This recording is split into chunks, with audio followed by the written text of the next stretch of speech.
We have a fair number of languages on these here isles. Welsh is one of the ones that's more widely recognised. So when you go to Wales, it's all on the road signs. They just renamed Snowdonia, the actual name of the mountain. And I know absolutely zero Welsh. That is going to change today because I have Welsh ancestry, along with everything else pretty much in the UK. So in light of genetics, we're going to be learning a little bit of Welsh. I'm not convinced this is going to be that much easier than some of the faraway languages, but we will see. The way you say hello in Welsh is shwmai. There may be a split between South and North Wales, but from a basic internet search, it looks like shwmai is pretty standard. Be aware that when I'm explaining things to you, it may be different South and North Wales, and this is harking back to the fact that there's quite a lot of languages in the UK, even though we're quite small. I don't know how they decided to do what on the road signs. But I guess it's welcome. Yeah, welcome might be a bit of a tricky one. I don't know if that's one of the ones that's different. And place names are easy because you just go with whoever lives there and they go, well, this is called blah de blah. We're not getting into this because this is supposed to be a basic overview. We've had my proviso. Anyway, hello is shumai, shumai, which sounds to me like shimmy, shumai, because you're happy to see somebody. Shumai, shumai, shimmy, shimmy. That's a really awful shimmy. Shumai, shumai. I'm gonna shimmy on over, say hello. Shumai. Please is os gwelwch unda. That's quite complicated, isn't it? The video I'm learning this from says today's word is please, but it's like 4 words, which I find funny because it's hard and I have to find something to laugh about. Os gwelwch unda. Os gwelwch unda. Os gwelwch unda. Os gwelwch unda. So os like us, we. Gwelwch, gwe.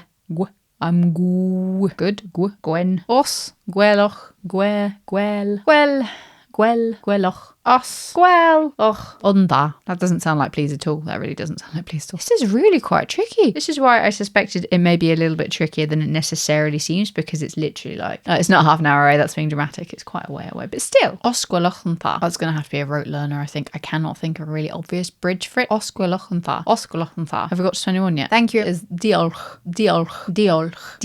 I'm not saying this as smoothly as the person pronouncing it for me to parrot back at you. I can kind of smudge it together. If we go D is you, and I don't know that it's you, but it kind of makes sense to me. Diolch. Oh, you really helped me. Diolch. I reckon that kind of makes sense. If those words work, it would be a lot better, but I'm not guaranteeing it will, and I'm not looking it up because we only have a certain amount of time together right now, and there's better people to explain it than me. Welsh is another one where you don't have a yes and no. You have the verb or not the verb. Yes is ie or ia, not sure which one. We're going to breeze over the top of these because there's not really a yes or no answer. Not intentional. Yeah, where there's not really the verb that you can just go yes, the verb, or no, not the verb, is ia or ie. Ia sounds like yeah, I agree, yeah. I don't know, it sounds very emphatic. Whereas all the people that are explaining the words to me are very calm, collected. The no version, I'm going to go with na, no, without anything, because it sounds like when you say no verb, you're going na anyway. It's na either way. So we're going to go yeah or na, yeah, na, and that sounds close enough to English, which is a bad way of doing it. There's no point shoving a square into a circle hole, or is it circle into a square hole? Point is, you know the context, you've got a yeah or a na. I'm not saying you should use Google Translate as the be all and end all, but it's interesting to see if it agrees with what people are saying. Fiachi is fine, but fiachi. It's like every second time you press it, it just jumps. I think this is dependent on saying the verbs, but I'm just trying to isolate I in Welsh, and that seems to be fee. Fee. I'll charge you a fee. Fee. And then you, because we're informal here, even though we do formal stuff for other things. It just feels a bit weird saying you formally all the time. So we're going ti, fiti, nefertiti. The he, C-H-I that you heard that Google Translate was jumping over is a formal version of you, which is why it's come up. He is as in really, is always he.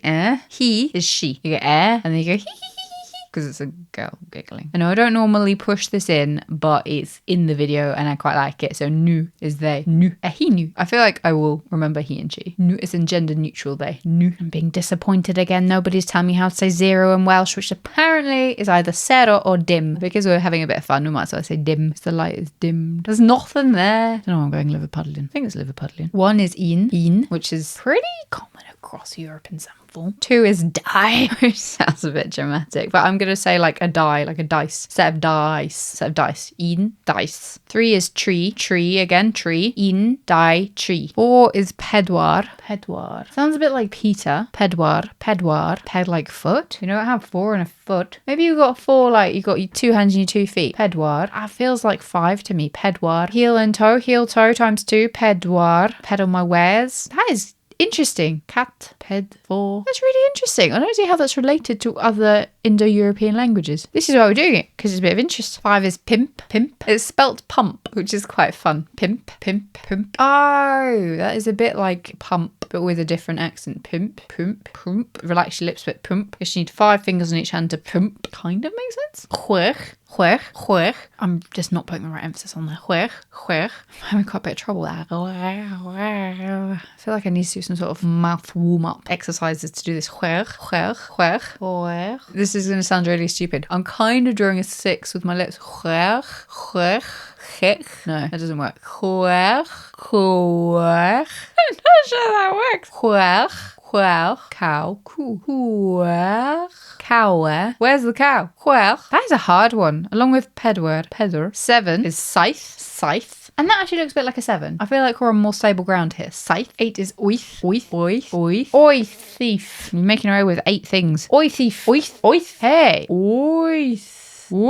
Kind of drawing an 8, maybe? Oith. Whoa. There's a thief. Oith. I reckon that's close enough. Now we're almost at 10. That's really good. Oith. Now we're almost at 10. Dig. Oith. Now we're almost at digging a hole for 10. Dig. Oh, my digs. Oh my god. Undo tre, peder. I got fem in my head, but it's not fem. Pump. 6. Quer. It's something to do with the cow. Quer. I think it's also that. 7 scythe. Oith. Now dig. I'm not looking back to check, so I'm assuming that I'm like 90% of the way there. I kind of no. Do tell me I need to learn. Now, of course, for our happy holiday, we're going to do Happy St. David's Day. We're only a few months out of date for this. It is also in March, so there's a little bit of a. It's not really a tussle between Irish and Welsh, but they're both in March. What I like about the video is that I've watched it the whole way through, and I know what each bit is now. Hey! Dydd Goel Dewi Hapus, or Dydd Goel Dewi Sant Hapus. Day Festival David, Saint Happy. Dydd Goel Dewi Sant Hapus. I'm saying the Sant in there as well. You don't have to, because in English we say Happy St. David's Day. We don't just say Happy David's Day, otherwise all the Davids will be like, yay! It's clearer for me to say Happy St. David's Day. I think it's more normal to not say the saint. Dydd Goel Dewi. Dydd Goel, so a day where all the Goels are really happy. Hapus. Dydd Goel Dewi Sant Hapus. Dydd Goel, the day where all the girls are happy because of David the Saint. Dydd Goel Dewi Sant Hapus. Goodbye in Welsh. There's lots of versions of it, to nobody's surprise. We are learning goodbye because I always put goodbye, and I always think that I'm aiming for the slightly more formal than just bye, because I don't know, when we learn it, we kind of want a little bit of respect in there, because you're probably not going to be speaking to your mates necessarily unless you've made a mate over there, at which point you've earned the right to be less formal. But equally, we're not learning like mega formal generally, because even though historically I think you would, like in German, speak to somebody with a more formal language version if you don't know them, that is becoming less common now, to my understanding. Is we're all a little bit more laid back. We're like, yeah, maybe because there's loads of people around. Anyway, the more formal version is saying da bochi, da bochi, da bochi, da bochi, that book.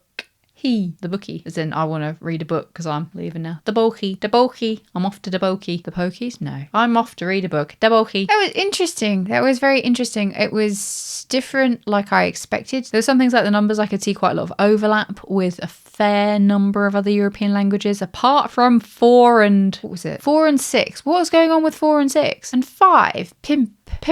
I guess that's kind of got the pair link, like pentagon. It just feels like after the first few, you go crazy. Maybe it's because you only count like a few things at a time historically. Interestingly, I also think that it was fairly different from Irish from memory. There's a fair amount of PIE overlap here. I hope I've done my ancestors proud. If not, I haven't learnt, sorry. Fiam is fiam. Ooh, we could have we're not learning that. We're not learning that right now. Can't change formats, too late in the game. Next month we're going to be looking at Japanese, which may sound like a challenge. However, I'm going into this aggressive aggressively confident because we lived in Japan for 90. We were on holiday in Japan for 90 days. Maybe it was 70. Anyway, point is, it was a significant amount of time, and I learned a little bit, including some of the emphasis, and I feel like I can do it. So it might actually be a little bit easier, un petit peu easier than Welsh. But as we all know, false confidence is what will get you shot in the foot. But a little bit of insider knowledge, I know that Japanese doesn't really have emphasis to change a word, apart from maybe with the old sarcasm and, stretches and stuff. So at least we're not learning Mandarin next. That would be a bit trickier. So we're kind of going from relatively comfortable language to relatively comfortable language. Got some interesting ones coming up over the next few months, but let's just focus on the next one. So Japanese and then onward. That's next up on the languages front. Next week, we're going down a bit of a thermodynamics rabbit hole. Hit subscribe so you don't miss that. Have a great week. Dabohi!